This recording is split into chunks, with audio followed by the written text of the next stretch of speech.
So we're back. I made a mistake. I had this wonderful gentleman on my podcast for almost 2 hours and then did not ask one of the most critical questions. He's a police officer and a martial artist, but how has martial arts affected your policing? What has helped, if anything? And let's just delve into that. Yeah, sure. Former police officer. Sorry. So I'm safe to talk to these days. It's good. Martial arts, and again, there's a question that a lot of people will ask and often find themselves drawn into, which is like, what is the most effective martial art or the best martial art for X, Y, and Z? Of course. They're all valid if they get you where they're going, and which is something we've raised when we had our discussion.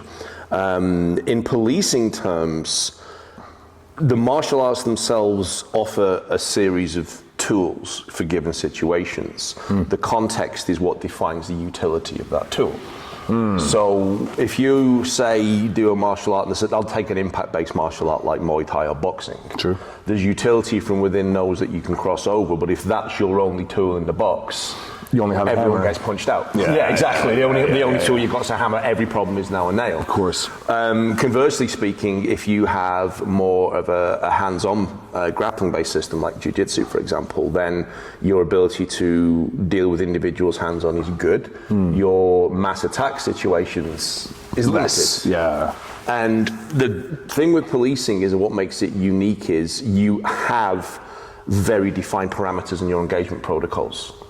So you can't just lump some fucker out and walk off, you know? This situation, I'm allowed to use these tools, this different situation, I can use these tools? It's not even so much that, because that's a constant across the board.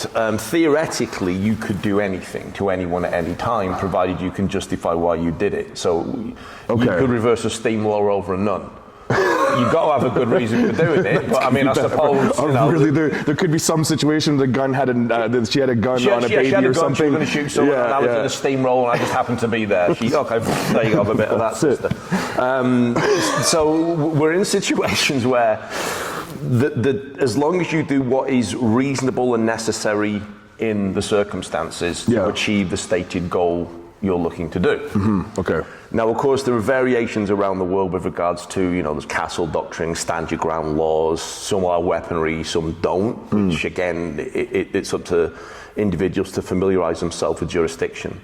But essentially, it does all boil down to, was it necessary for you to do that to achieve your ends? Okay. And that's, you know, that's the watermark. That's the dip test. Yeah. So, will you sometimes go a little north of it? Yeah. Will you sometimes go a little south of it? Yeah. And, you know, I'd rather do. And again, it's difficult to say, because in policing, you're already working on an imbalanced playing field. I have to come in heavier than you because I need to stop you. Okay. So it's like, this isn't an equal thing. If you come. So if you're here, you have to come here. Yeah, if you come shouting, I'll grab you. If you grab me, I'll punch you. If you punch me, I'll... And so on and so on and so on. Because you have to go one up, because at the end of the day, we're looking at shutting the individual down for the benefit of society as a whole. That's not carte blanche to give everybody a good kicking for jaywalking or for driving without a seatbelt or anything like that. So everything becomes context-based. So when you look at the effectiveness of martial arts relative to policing, the art itself is secondary to the attributes you gain from training in said art, and I'll expand on that. Please. My chosen art, my primary art is Jeet Kune Do, which is Bruce Lee's system. Now, in theory, should be one of the more respected and complete arts. Yeah. In practical terms, it isn't, because it typically is people do mental onanism about what Bruce didn't do, and, you know, we train for streets, not for real, and all that sort of thing. And one of my very, very good friends many years ago used to say, if you can't hit me with a 16-ounce glove, you can't hit me. You don't get magic powers or magical. Your ninja fingers don't get magic powers because you've got no gloves on. It's like, well, you know, and it's the same when you talk about, they say, well, you know, in a street, you know, you might have multiple opponents. It's like, dude, you can't fight fucking one opponent in the gym. Where are these magic powers coming from when two people appear? It's like, oh my God, he's not in a gym anymore. It's like, yeah, I can't be street fighting, man. Hulk out. Exactly. So if you take it out, and I'll use Muay Thai boxing as examples of that, you've got someone in front of you trying to punch you in the face. You have to get out of the way of that, and you have to punch him in the face back. So you get used to working under pressure, your techniques working under pressure, your movement, your defense, your dynamism. So you get exposed to someone trying to hit you for real. And you train those attributes of being able to 100%. read that body language, slip the head, timing. And you also realize if you get hit in the face, yeah, it kind of sucks, but Not the end of the world. I'm still here. Yeah. There's nothing worse that first shot you ever get in the face. And I remember because I, you know, when you get hit first time, it's like, here we go. Yep. There's that kind of shake thing going on. And it's actually slight diversion, but if you look at Brock Lesnar in UFC, I mean, hoss of a man, beast of a human being, but hadn't had a lot of experience getting tagged. Right. So and it's not that he couldn't take a shot. I mean, dude had a chin like you got a neck. Dude, got a head bit of some provinces. You know, got some postal code. His poor mom. Oh God, can you imagine that? Kicked his way out. I married an axe murderer. Oh, he's hid. Pence, no. Look at that. He's going to go and cry himself to sleep on his massive pillow. One of the greatest movies of all time. It's very quotable. But so Lesnar got hit, and it wasn't that he couldn't take a shot. It's just he didn't exactly know how to process it. Now, the Overeem example, when he was fighting him, he got tagged. He stiffened up. And he defaulted to type. Yeah. What was the first thing he did? He changed level and went to go down like that. Whereas someone's feeding shots to your face. This is absolutely what you don't want to do. I know, shoot a single. All right. Yeah, fine. You go right ahead, bro. But it was just a tactically wrong choice based on he got reset to baseline. Yes. Well said. Very well said. Carlson Gracie, take a black belt, punch him in the face, they become a brown belt, punch him again, they're a purple, then they're a blue, and after that they're just in survival mode because you take someone out of their game. Again, it's nothing new. Fighter, boxer, fighter. They used to take that same thing way back in the day. Of course. So what you're saying is that for the police officers, it doesn't matter as much what you've trained in, it matters when you are in that pressure, what your baseline training is? Not even that. If you train under pressure, you will perform under pressure. Perfect. If you do not, you will not. You will not. So I can give you all these techniques. I can give you 100 techniques, the best techniques, all these, oh man, these are just killer things. If you don't put them under pressure, pointless. Yeah. It's like learning to swim without jumping in the water. Yeah. And nothing ever looks the way it does in the gym when you do it for real. No skill gets better when it's harder. That's not how it works. It doesn't work that way. Yeah. You know? It's like if you raise the stakes, you put concrete underneath instead of mats, we don't get better. Correct. So it's your ability to cope with the additional shifts and changes in pressure. Now, this brings us into the other things as well. So when it comes to two arts that I have to pick, and I'm going for two for a reason. Pick an impact-based system, pick a grappling-based system. If you have extra time, maybe pick a system that teaches you how to use weapons. Maybe. And again, I'll come on to that in a minute as well. Okay. Impact-based, a lot of people go with Muay Thai. Beautiful art. It's one of my favorites. Lovely art. I would choose boxing. Interesting. How come? Over Muay Thai. And it's nothing to do, it's partly personal preference, because I boxed longer than I did Muay Thai. So, of course I would.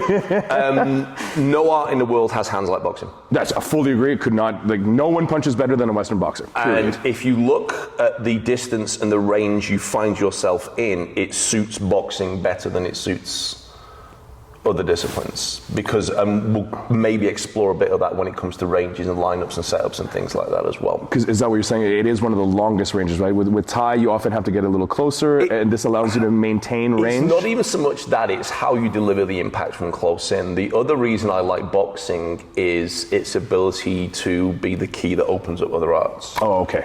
So again, I'm a big fan of boxing for that reason. So you get that footwork, you can apply that footwork to any other style, it's incredible. And you also think about the way boxers set their punches, and they line it, and again, we'll come on to that a little more, but you've always got your hands with you. No matter where you go, you can't take a gun, you can't take a knife, you can't take a stick, you can't do anything. You've always got your hands. So it's always something. And if the terrain's uneven or kicking can get more perilous for sure. And the other reason I like boxing is because you clinch, but you clinch to break the hit. Grappling-based systems are fantastic, but grappling is one of the few ranges that when you're in it, you stay there. It's true. Very well said. Boxing is very much a mobile range, and it's a mobile range at close range. So I can get 3 shots off in basically a second, and they'll be good quality shots. And be able to deal with multiple opponents. Correct. Yeah. So its utility, to me, carries more. That isn't to say people in Muay Thai can't do that either. You Look at know, Rod Tang and how that guy moves. Come on. exactly right, and it's the same. If I can hit you, I can elbow you. Yeah. If I can clinch an elbow, or do sort of things as well. So again, that becomes a personal choice. Okay. For striking systems, those are two I would go for. Can I ask a small side note then? Sure. Specifically, what about the Muay Thai clinch? Because that's been one of my favorite things in terms of what do you think about the clinch? That standing, maybe it goes more to grab, that standing clinch. I'm a fan of it. I mean, again, I teach my guys to clinch, Muay Thai clinch. But again, there are a few nuances to the way I do it. And given that I'm already going to bring in a grappling-based system, I don't necessarily need the clinch because I am going to cover that territory elsewhere with what I do. Makes sense. But I do love the Muay Thai clinch. I think it's cool. I think it's one of my favorite. As a smaller person for a long time, man, you can keep yourself so safe and just cause unbelievable damage. It really does. And so one of the reasons I get my guys to learn the clinch is to shut it down. Fantastic. Because again, if you want to stop something, you need to know what they're doing. And if you don't know how to do this, you see Wing Chun guys defending double leg takedowns with chain punches, and it's like you've never seen a double leg takedown. You have not tested. That is not how you do it. I'm not saying you can't shut a double leg takedown down. You can, but you need to know what it is first. Yeah. You don't invent a problem and then come up with a solution in your own head. For the grappling-based style, I love jiu-jitsu. I do jiu-jitsu, but I go for wrestling. And the reason I go for wrestling is primarily more control and pressure than jiu-jitsu is. From a policing perspective, I want to get that individual down, pinned, controlled, and cuffed. I don't necessarily want to tap them. I don't necessarily want to armbar them. And wrestling, because it's a control and pin art, also allows me to disengage more. It's full just body control, right? 100%. It's controlling another person's body. If you look at the best jiu-jitsu players in the world and you take a guy like Gordon Ryan, for example, one of the reasons he's as good as he is he wrestles. Yeah, a ton. His wrestling pressure allows his jiu-jitsu to work. Yeah. Now, that doesn't mean, let's all go do wrestling. Even though I'm a catch wrestler, I would advocate for that. It's something that allows you to control the individual. Now, the other reason I like wrestling is it gains me better access to the other tools I have on my belt, whether that's a baton, a spray, a firearm, cuffs, whatever. Can you elaborate on that in terms of just the posture that you're in? Well, outside of a few positions in jiu-jitsu, so if you think, for example, I'm going for a mount, I'm right on you. And that's fine. But I'm in contact. If I go for side control, I'm right on you. In wrestling, you will spend a lot of time moving around the individual and just holding them down, and there's the referee's positions, and I'll learn to work from there. Your hips are farther away from your. And I'll look to prone you out. In wrestling. Yeah. In jiu-jitsu, I'm more looking for the tap. I'm looking for the roll, take the back and that sort of thing as well. Now, again, these are very broad brushstrokes.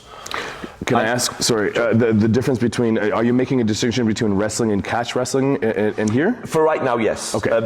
Catch wrestling is wrestling. Yes, which is why I ask. But they're subtly different, and it's normally to do with the paradigms and what you can and can't do. Mark Schultz in the Olympics got disqualified for doing what would have been perfectly legal in catch wrestling. He got someone in a double wrist lock, aka a Kimura, and threw him. Which you can catch is like, nice. That's awesome. But he put the arm past the angle. Turned into a submission? You're only allowed the arm at a certain angle in the amateur rules. If it goes further than that, it's considered punitive, and you're not allowed to do that. So you can control, but you can't punish. Okay. In catch, it's like, the point is punishment. In catch, it's like, if you don't turn over, I'm tearing your arm off, mate. So literally. So they softened it down. Now, again, this becomes the irony of things. A lot of the better catch wrestlers lose to BJJ guys? Yeah, I'll come back to that in a minute. No, it's true. We'll lose to amateur wrestlers because the amateur wrestlers, day in, day out, pick up, don't, pin, roll. And so they can add submissions like that. Whereas a lot of the catch guys, if you start just at the catch end, you lose a lot of what makes it work, which is the wrestling. It's catch wrestling. Yeah. The wrestling bit's the important piece in that. Fascinating. So from a police perspective, that's why I like wrestling. It gives you a better pressure-based ground system. Now, again, I stress that's a personal preference. A lot of guys would say, well, I'm doing Muay Thai and BJJ. Good for you, mate. Good for you. I don't care. As long as you've got a pressure-based striking system and a pressure-based grappling system, you could throw Sambo in the mix. Right. You could throw Judo in the mix. I used to train with Matt Klempner back in England, who was a master of sport in Sambo. Terrifying. Oh, dude. He was like a wall with a mustache. Big guy too, but he was also Olympic level wrestler. He did some catch, he did sambo, he'd done judo. He was like, I think he's like 7th degree black belt in judo, something like that as well. Just an absolute grappling unit. Jesus. Very softly spoken guy, but just a fearsome guy. But again, he would say the same thing. If it works for you, it's fine. Yeah. But it has to be pressure based. And so, again, the core ingredient is, has it been shown to work under pressure consistently? Yeah. And can you make it work under pressure consistently? If it can, then again, the art becomes secondary. And then you also come into the, No, please. You also get into the situation where there's only so many ways I can hit you, so many ways I can twist you, and so many ways I can squish you. Right. So does it matter? As long as I can hit you and squish you effectively without messing you up too much, and I can get home safe at the end of the day, job done. So that's again why the art becomes secondary, and it becomes rock, paper, scissors. You know, I tend to steer away from the more esoteric-based systems. Aikido. Okay. I've trained with some good Aikidoka, and there are aspects of it which have utility, but you can't go to Aikido without. You need to be fighting first. Yeah. So if you want to add that as some polish, no problem. But you need the boxing, the wrestling, the judo, whatever it is, before the Aikido makes sense. It's the same with some of the more subtle moves in an art like Wing Chun. It's fine if you've got the other pieces in place. Chopping hands work, but you have to be fast. Well, I was teaching my students last night in boxing. So you got your jab, and I was teaching them to put the foot to the outside, jab and roll. And what happens is when they catch, you actually open them up, and so it clears the channel for your cross. But it's a very subtle move. Now, if I go like that, that's bong sound. Everybody knows that, but you don't go into fight like, whoo! But if you go, the principle is, once there's the catch, I do the lift, bang, and it's so there's a utility to it. Yeah. But you have to be able to fight for the utility to really manifest itself. Again, where people fall short. Because I have to say thank you so much, because I've been doing this for a long time, and a lot of people have asked me over my life, how do I train self-defense? And frankly, I've had a shit answer. I was kind of like, I don't know, it's complicated. And then your train sport, practice art, think street has really, it's brought all of this together for me. I've talked about it with all my coaches. I've been able to talk about it with a lot of my clientele and being like, look, here's the framework. It's allowed me to really see, like, I do have a background in JKD as well. So, I mean, as much as I teach MMA, having this framework and go, okay, here, we're going to train all the attributes, the timing, the technique, the reflexes. Then then maybe a year or two down the road, then I can actually bring in some of these other concepts. Okay, here's some more subtlety. You know, here's where I was going to throw an eye gouge instead of a jab, but then and then we can talk about the street. And to be able to layer these things has really given me a real direction for where my gym can go in the next 5-10 years. It's been incredibly useful. I really appreciate it. Thank you. I mean, the sentiment I've always taught, the words, again, I stress, aren't mine. I have to say that. Who is it again? Because I have to. I'm pretty sure it's Chris Hauter. Chris Hauter, okay. BJJ guy. One of the first. He's one of the original. There's a few of them that were the first batch of BJJ black belts. I'm pretty sure it was him that came up with it. It's a sentiment that many people echo. I just, like yourself, I was like, okay, that's 6 words sums up so much. It's beautiful. My own instructor, Sifu Singh, says self-development through self-defense. I love that. Which is the same thing, because he says to guys, if you're getting in street fights all the time, you might want to reconsider your lifestyle choices. Like, honestly, right? So, and what are you doing when you're not fighting? Yeah. You have to have something else, Policing, of course, is different, because the idea is this is all fight. And what you'll find is they end up with a greatest hits. So this works, so we'll take this punch from this art and this from this, and then we'll mix it in. No, it doesn't work that way. This is where JKD's concept of it has to make sense. Is it efficient? Is it, can we integrate it? Can we integrate it? So you don't just add anything. Knowledge is knowing a tomato is a fruit. Wisdom is not adding it to a fruit salad. It's that sort of thing. Superman punch, maybe not the best thing exactly. to What you on the left? I mean, it looked gangster on a video. Can you imagine? CCTV. But that's the thing as well, because that becomes an argument, and this is where it gets interesting, because if you can drop a Superman punch on someone on the cobbles, there's an option you could have done would have ended it a lot easier because your skill level's that high. Come on, You baby. probably shouldn't be saying with like turning kicks or, you know what I mean? Yeah. Now, have I done turning kicks? Yeah, I back kicked someone across the street once, but it was because they were coming behind me. And you just needed to And it get was that. like, whack. there you go, have a bit of that. I'm not consciously squaring up to someone and Throwing a spinning back. doing a Van Damme time cop. That would be good though. That's very great. But the reason that, weapons, that was your other one as well. Yeah, please, yeah. Everyone always says do FMA. Yes, also no. Just describe FMA. If you Filipino mind. martial arts. So thank you're you. looking like Eskrima, Kalian, Yeah. these three terms, basically the same art, I don't care what anyone says. Yeah. And yeah, you're using a weapon, you're using a stick, but you've got the same problem that happened when they ran the Tokyo Police Games. You had all these dangerous, deadly jiu-jitsu arts, but they couldn't practice it because it's dangerous and deadly, so they had drills and things. Judo came along with all the deadly stuff taken out, but because, they were going at it hammer and tongs in a restricted skill set, but because they had a restricted skill set, they could go bang, bang, bang, And they got so really good good at it. Yeah. Okay? Yeah. I fear not the man who's practiced 10,000 kicks, but the man who's practiced one kick 10,000 times, and all the sort of stuff like that. So I always say to people, whatever art you pick, have about two things that just come without thinking. And then the rest, so you have a primary response, a secondary response, and tertiary options. So Filipino martial arts as weapons is good insofar as it goes, but you can't do half the stuff anyway.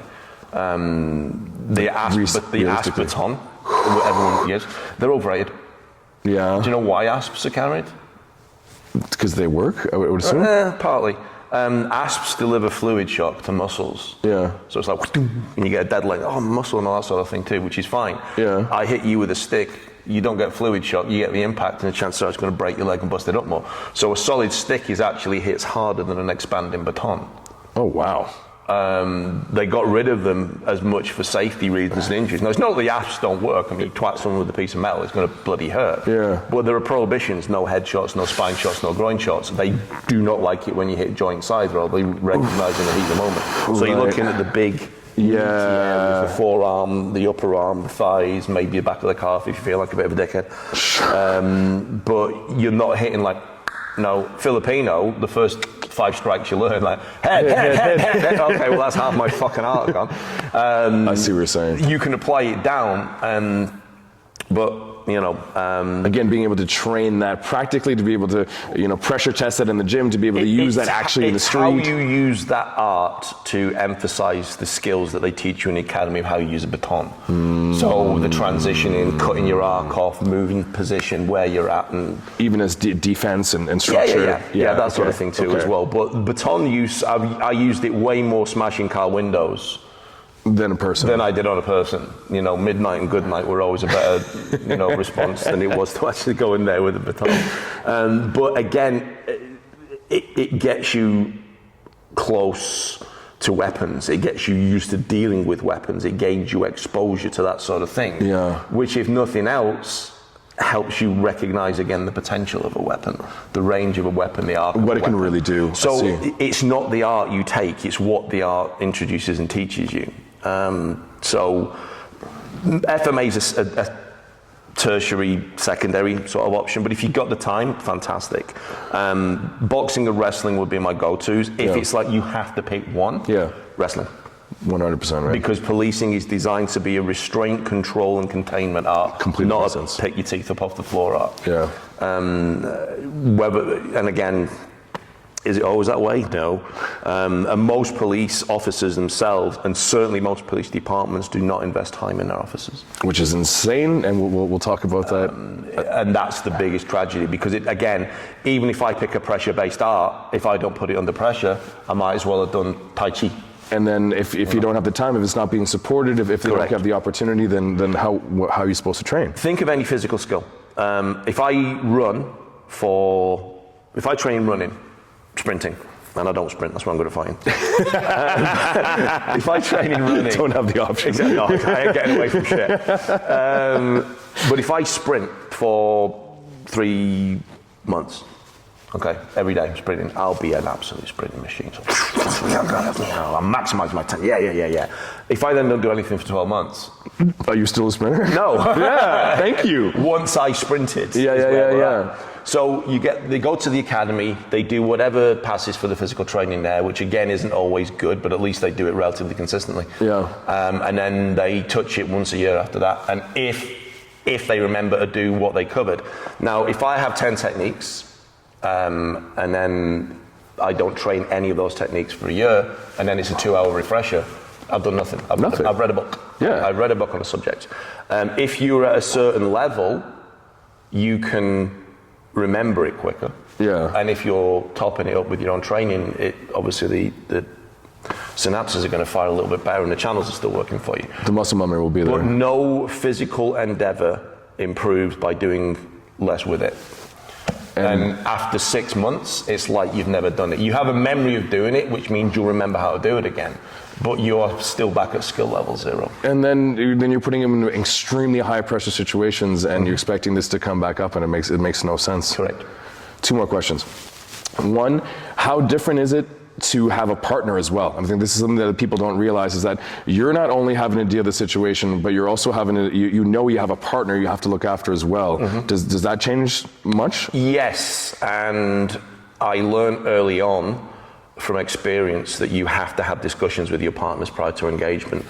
I work with a very, very good friend of mine. I'm not going to name him. It was back in the UK, and he liked to mix it up, and I like to mix it up. Yeah. And we both were trying to arrest. He was a violent guy. We were undercover, and we got this guy to arrest him. And it was a lot harder than it should have been. I've arrested harder, I've arrested bigger, arrested better. It didn't mean this guy wasn't a handful, he was. I was like, why are we having issues with this? And it turns out we were basically both fighting against each other. So I was trying to pull him, and so I was fighting the guy that we were trying to wrestle, and my partner was trying to do something else as well. We just weren't communicating clearly, because it was like we both had the dog and saw the rabbit. Okay. And so we said, right, okay. We got the guy in custody. Well, no one got hurt, not including the guy that we were arresting, but we said, right, okay. Something was off. Yeah, so when I was with partners after that, it used to say, on this one, you take the lead, I'll take the lead on the next one. Oh, and so it's primary, secondary, so you call it, I follow. If you're struggling, I'll take over, obviously, and vice versa, or if you're out or whatever. But generally speaking, you're primary, you dictate and send me where you need me to go. Okay. And you end up working in a better partnership like that together. And you have to have that up front. Otherwise, not to use a term which doesn't make any sense, like, the two alphas. There's no such thing. Alpha is just astrology for fucking bros. Sorry, bros. I'm not stupid. The guy that invented the term alpha discredited it later on, so my dickheads are still out there saying, oh, an alpha. No, you're a dick. But using that primary personality types that like to go hands on, they'll both go for it. Yeah. Whereas again, you're losing sight of the end game. Which is to do this safely. We need this guy arrested. Yes. Like, well, I want to arrest him. No, I want to arrest him. It's like the guy's running off. That's it. It's mine. In the meantime, we buggered off. We say, right, who wants first call? Okay, you get it. You take first call. And then you just rotate it after that. Sick. But that's what I used to do, what my partner used to do. Best partner I ever worked with, Nolan. I'll give him a shout out. He was by far the best partner I've ever worked with in my entire career. We had an incredible relationship when it came to working. We could almost act without thinking. We got to make all the difference. We worked together for 2 years, and we knew each other's strengths, we knew each other's weaknesses, we knew trigger points. It was a good partnership. It was a really good partnership. That's awesome. Okay, last question. So, again, I studied GKD for about 3 years, amongst all the other stuff that I've done, and I've been watching some of these. They have some other martial artists on YouTube will rank different martial arts and stuff like that. And I was always expecting JKD to be up there in terms of, and it's always pretty low down the list, because apparently my experience has been very different from other JKD experience. I trained with Grant Richardson in Ottawa, and we trained in his living room on hardwood floors with no equipment. We beat the shit out of each other. We pressed and tested everything. He's put me unconscious. He's almost knocked me out. We trained with mortar. We trained very, very, like we really pressure tested the things we were learning. So I assumed a lot of other JKD did as well. What is my experience quite unique? Because I mean, Richardson was a police officer himself. He trained other police officers. He was absolutely amazing. He I think was one of the best coaches I've ever had. Way more on the art side of martial artists for sure. But is this not usual for JKD? Like, did I? That is unusual. I went through the same thing. Okay. And a lot of the people I've associated with have had that same experience, but it is unusual. JKD unfortunately almost became its own problem. It was supposed to be the answer. It ended up becoming yet another question. So the idea of Bruce and his philosophy in searching for the ultimate martial arts, there's an argument, and I did a whole video breakdown on this, as whether Bruce was actually a real fighter. Yeah, so And that still gets contested to this day. Yeah, which I think is ridiculous. But. Well, I agree. I can see why people would, because Bruce Lee's more famous for the catcalls in the films than he is known as a martial artist. If you actually say, oh, I do Jeet Kune Do, people that know. People that don't say, what's that? Yeah. Bruce Lee's martial art. Bruce Lee did a martial art. I thought he was a film star. Oh, okay. Yeah. Which is fine.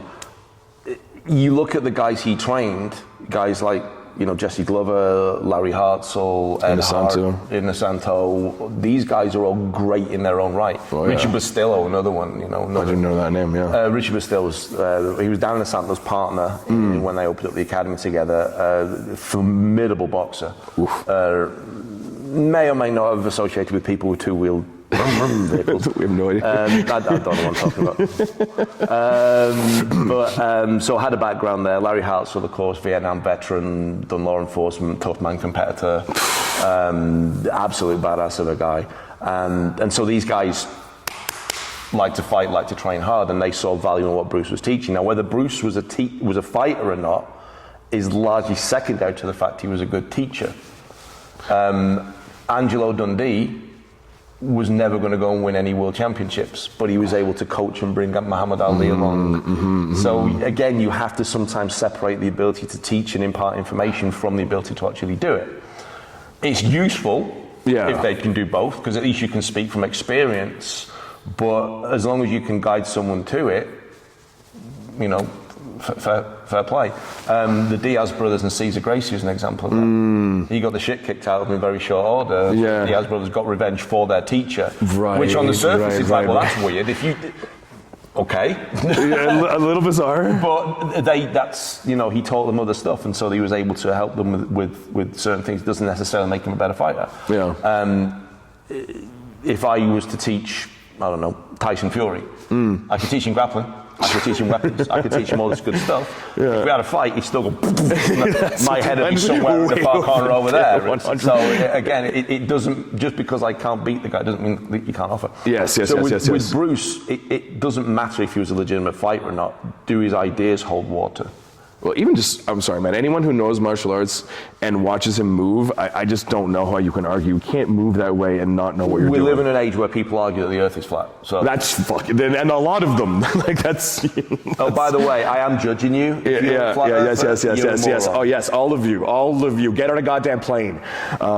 Yeah. Or just stop talking. Or breathing. Either works. You're not doing us any good anyway. No. Wasted perfectly good DNA. But it doesn't bother me. Yeah. Because again, I'm not Bruce. Yes, I practice his art, and yes, I teach his art, but Bruce died at 32. That's crazy. I didn't know my ass from a hole in the ground at 32 in relative terms. I barely do now. Yeah, I still don't. My ass is my elbow. But he had a plan, a direction, and the inspiration is almost more important than the man himself and what he did. So does he inspire people to be better? I'll take a very controversial example. Take Jesus. Okay. Does it matter whether Jesus existed, or is the inspiration of the man and the example he set more important? Yeah. Now, I don't want to get too much into the historicity of Jesus or otherwise. There's no contemporary sources for him to prove he existed. Yeah. But do I believe he did? Yeah, I think it's likely that someone thought Jesus existed. For sure. his lessons and what he taught, Isn't it so much more isn't important? that more important Yeah. than dogmatically clinging to Yeah. teachings? Yeah. You know, and again, I'm not knocking people if they're Christians. I'm clear. Obviously I'm not. Yeah. But it's when the dogma becomes more important than the lesson. And is that what you think has happened? Is that it's like, because you're taking the style of no style, you're taking like something that is supposed to be, the point of it is to be applicable, and then people are teaching it and not training it under pressure. I just don't understand. Like, how does it happen? There were two camps in Jeet Kune Do, the original and the concepts camps. It shouldn't be that way, and I really don't have much truck with it. But the concepts camps basically, at their extreme, will just add random stuff together and call it JKD. Okay, The okay. original guys will do nothing unless Bruce did it. So you can Dogmatic from different degrees. yeah, exactly. Okay. Both of them are, and again, then you got the people in the middle that actually understand what's going on. Bruce, even in his films, The Way of the Dragon, which is my favourite of Bruce Lee's films, by the way, the one he directed and wrote himself, so it's his most personal project. Agreed. At one point, he says, foreign or not, if it helps you in a fight, you should learn to use it. It doesn't matter where it comes from. You know, Yeah. Bruce Lee gesture. I just did very bad Bruce Lee impressions. Well, no one can move like that fucker. I'm sorry. Even when he talks. Yeah. You know. You just had that. Just watch him walk. Anyway. But the original guys are always running down the Filipino martial arts because a lot of that's passed off as JKD, and it's not. But they're not claiming it is. What they're saying is there's a lot of common principles between the arts, and it's the common principles you're looking for, not add this, add that, add the other. I'll be honest, if you made me pick one, I find most original guys absolutely insufferable. Okay. There's just some absolute self-righteous pricks out there. There's a couple of guys jump in on the chat boards and they're going on about, they keep going about third world tribal arts as a disparaging way to refer to Filipino martial arts. And one of the guys that keeps saying that doesn't look like he's seen his dick to piss through for 10 years. Jesus. It's like, well, Bruce Lee emphasised physical fitness as well, mate. It's like when your blood type comes back as Cresco, you might want to reconsider Maybe just do your a couple fucking lifestyle push-ups. choices, you fat knacker. So if you're going to start saying do what Bruce did, try exercising, you fat fuck. Yeah. Don't cherry And then there's pick. another one that looks like he turned it with a cloud of dust in daylight and is allergic to garlic, who is another dogmatic prick. And again, you can say this, you can say that. At the end of the day, show me. Yeah. If you're going to tell me, show me what you got. And I don't mean yeah. necessarily in the challenge match, but I've fought professional boxers, I've fought championship jiu-jitsu guys, championship Muay Thai guys, world champions, karate guys. You know what it's I've like. had my ass handed to me. I've handed my ass back. Whatever it's supposed to be. I know what it's like.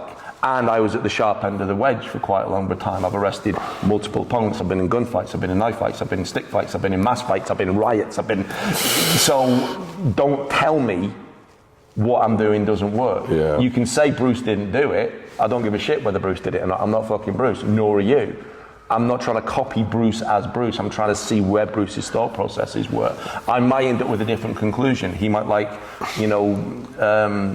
ginger beef. Sure. Or beef and broccoli. I might prefer crispy aromatic duck, which you can't get in Canada.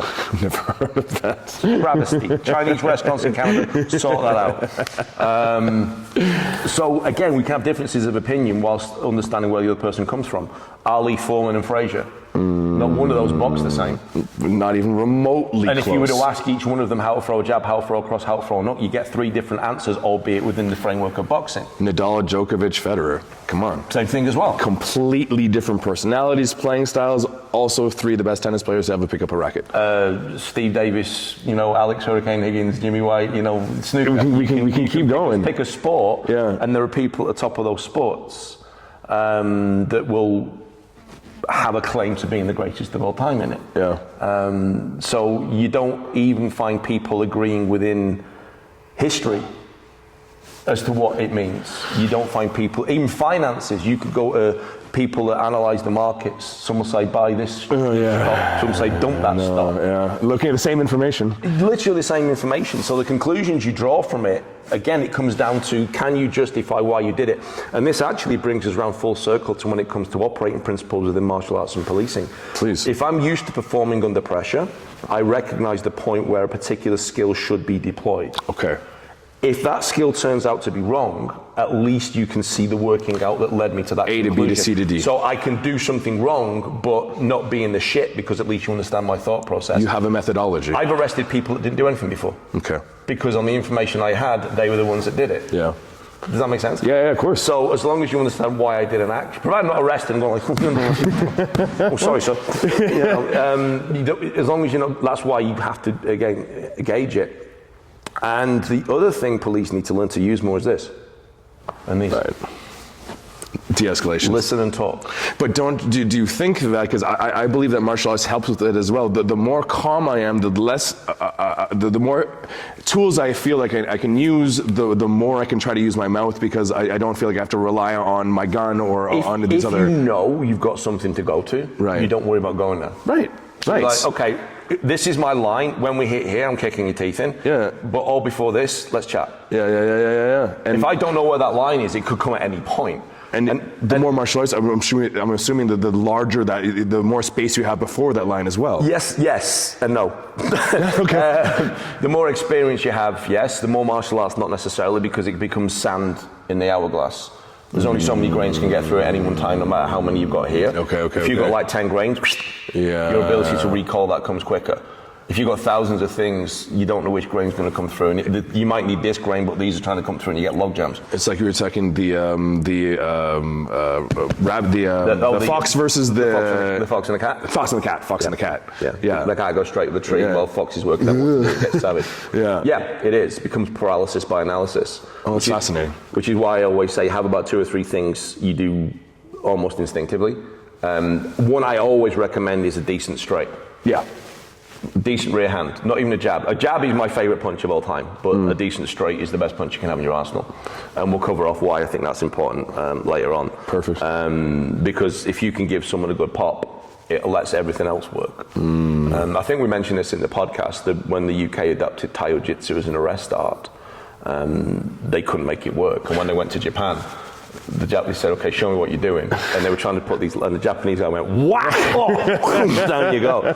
So he gave him something to think about first. Now, again, and it drives me nuts, police have jargon, like, they'll say like a distracting stun. Like I used a stun to distract, no, you punched him. Oh, okay. You have to have a couple little words just to take the edge off. You don't, because it sounds crap. It's like, he assumed a pugilistic stance. Is that like an aggressive stance? Well, now you're asking the question. You fight, you teach, you're a high-level martial artist, and even you're asking the question for exactly what a pugilistic stance means. I've never heard that word in my life. So instead of doing that, say what happened. His right foot went back, and he raised both his fists clenched around his cheek area. I assume this meant he was going to box or throw punches at me. Problem solved. Yeah. I will refer to this as a pugilistic stance from now on. You clarify it, then you refer to it. It's like when you put an abbreviation in. You spell it out. You got to define it. Brackets abbreviation, and then you can use that abbreviation going forward. Of course. If you're going to use a term like pugilistic stance or any other number of things, you have to define the term first. Because otherwise, it's just you're literally trying to confuse things instead of make things clearer. And it's little things as well, like never take Facebook lawyer advice from people, including me. Fair. I always articulate why I'm saying it, but I always encourage you to seek legal advice first as well. But you'll see people, if you're ever threatened, just say that you feared for your safety and that's why you hit them and you're covered. No, you're not. I feared for my safety is the start of your essay. You then have to. Why I was. Yes. What made you fear for your? It's not a magic word. Why did you know the number of the steamroller? I feared for my safety. Okay, sir. Thank you very much. It's like it's coming right for us. So everything you do has to be justified. Okay. Even walking away. You're not going to get charged for walking away, but you'll have to justify that to yourself. Yeah, of course. I walked away from things in the police and said I backed off and waited for backup. This is exactly why. I'm not going to go steaming into 6 people. No. Yeah. But I walked away, which is always a tactical option that police seem to forget.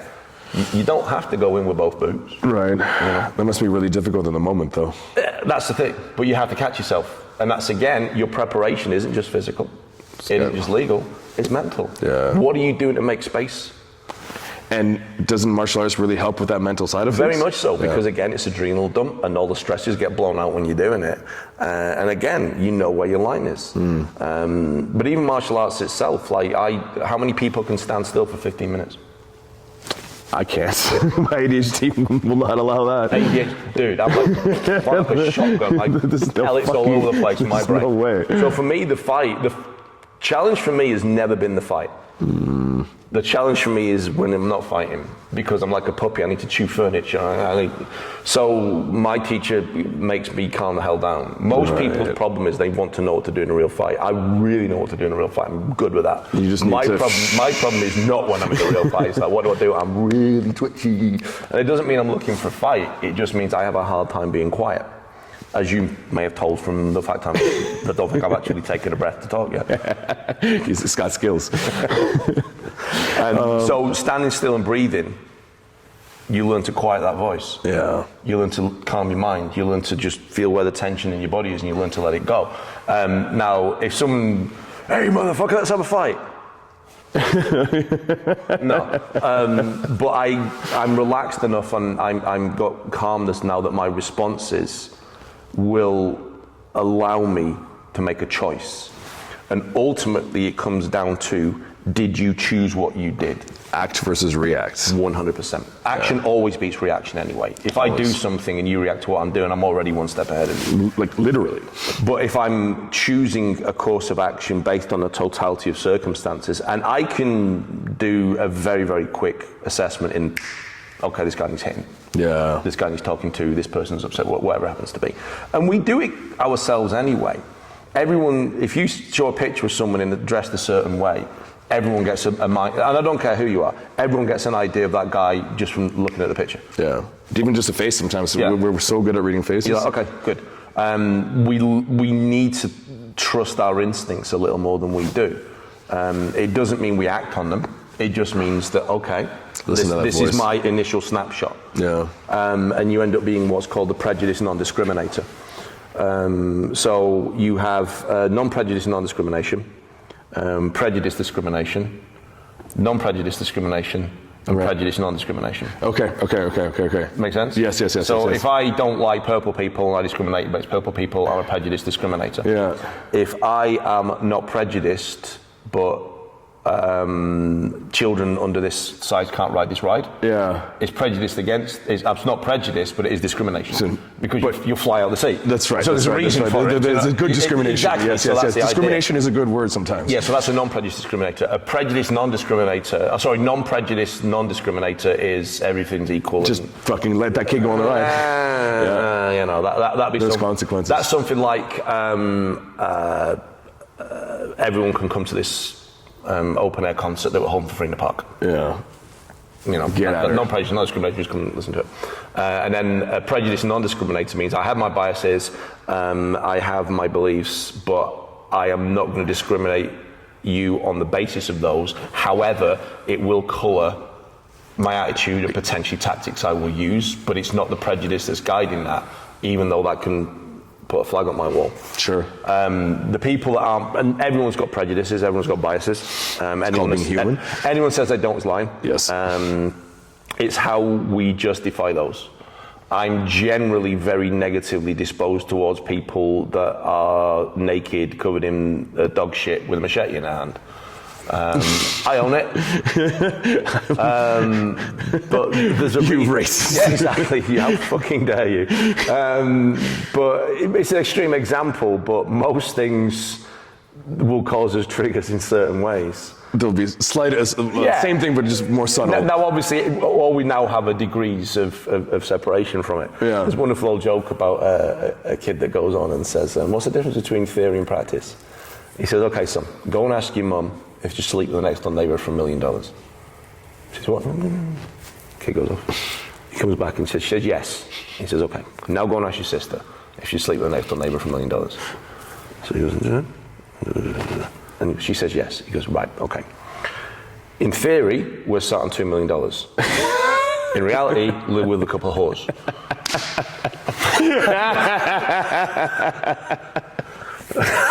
Can't remember that. And there's another one. Mark Denny actually told this one of the Dog Brothers. We're going to clip just that piece. And Mark Denny, one of the Dog Brothers, told this one at the beginning of one of his fights. He says, a man goes into a bar and he says to the barmaid, he says, he puts his briefcase on the counter. He goes, "I got $1 million in here. Would you sleep me for $1 million?" And she says, "You know, that's a lot of money." He says, "Yeah, you know what?" He said, I think I would." He goes, "Okay, how about $200 for a blowjob then?" And she goes, "What sort of woman do you think I am?" He said, "We've already established that. Now we're just haggling over prices." So again, I don't know why that joke was relevant for. The first one just reminded me of it. But the point is, we all bring our own inherent biases and our own prejudices to things. It's how we let those colour our actions. And by training, by taking this time, we give ourselves more space, and we can maybe hopefully make better decisions, better actions based on that information. There's a chapter in my book called The Pedo Whisperer, and there was a period of time when I kept getting people coming into the police station in Manchester confessing to historic child abuse. Oh, wow. And I got the first one, and am I prejudiced against that individual? Funnily enough, yes. Yeah. Can I let that colour my actions? No. Yeah. Because if I and I'm not buying him a cup of coffee and a cream bun or anything like that, but I have to treat him with a level of respect and decorum in order to elicit the result, which is to get his story, his confession, which is then justice for the child. Yeah, of course. That is the child in the end. That's the end game. That is the end game. That's the biggest lesson police and indeed anyone that does self-defense needs to do. What's your end game? Thank you. What is your end game? Every action you do should then take you to that end game. And if you do an action that doesn't, you should be questioning why you're doing that action. That's freaking perfect. Let's punch each other in the face a little bit. Let's do it. Go.